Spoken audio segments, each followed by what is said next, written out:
మీరు రాజకీయాలున్నా సినిమా రంగంలో ఉన్నా కూడా కల్మషం లేనటువంటి వ్యక్తి అని నేను భావిస్తాను. ఎవరిని పల్లెత్తు మాట అన్నారు, ఇంట్లో అన్నారు అనుకుంటే బయట అన్నారు అనుకుంటాను. పార్టీ పెట్టినప్పుడు కూడా ఎవరన్నా అక్కడక్కడ రాజకీయంగా అన్నా కానీ మీరు వ్యక్తిగతంగా అందరూ గౌరవిస్తారు ఈరోజు ఏ పార్టీలు ఉన్నప్పుడు కూడా. నేను అది ముందస్తుగా చూసింది మీలో కిషన్ రెడ్డి గారు. మిమ్మల్ని మనస్ఫూర్తిగా చెప్తున్నాను, అసెంబ్లీలోకి నేను అడుగుపెట్టినప్పుడు నేను కొత్తవాడిని.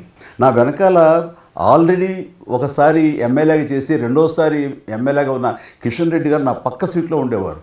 ఇటు పక్క ఇంకొకరు జయప్రకాష్ నారాయణ గారు, ఆయన ఇటు పక్క చంద్రబాబు నాయుడు గారు, మరో పక్కేమో వైఎస్ఆర్ అందరూ ఉండేవాళ్ళు. వీళ్ళందరూ మాట్లాడుతుంటే, వీళ్ళందరూ రాజకీయ ఉద్దండులు మాట్లాడుతుంటే అందరూ చూస్తుండేవాడిని. అక్కడ నాకు వచ్చిన షాక్ ఏంటంటే, ఫస్ట్ ఒకళ్ళు దుయ్యబెట్టుకుంటూ తిట్టుకుంటూ అసలు దుర్భాషలు ఆడుకుంటూ కొట్లాడుకునే పరిస్థితి వస్తూ ఇక ఫినిష్ అయిపోయింది, ఇంకా ఒకళ్ళు మాట్లాడుకోరు, ఇంకా వీళ్ళు దీర్ఘకాల శత్రువులు వీళ్ళు ఇంకా అనే ఫీలింగ్ వచ్చింది. ఇలా ఉంటుందా అనేది.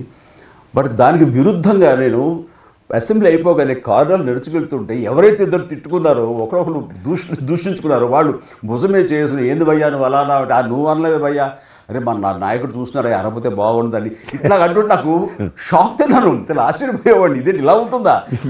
మీ సినిమా ఫీల్డ్ కంటే ఎక్కువ నటులు ఉంటారు, మీ సినిమా ఫీల్డ్ కంటే ఎక్కువ నటులు రాజకీయాల్లో ఉంటారేమో అలా అనిపిస్తుంది నాకు.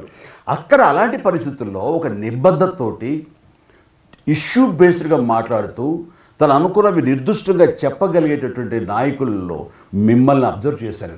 మీరు ఎక్కడ ఎవరిని దుర్భాషలాట నేను చూడలేదు, ఎవరిని పౌరుషంగా మాట్లాడటం చూడలేదు, ఎవరిని ఎద్దేవా చేయడం రెడిక్యూల్ చేయడం నేను చూడలేదు.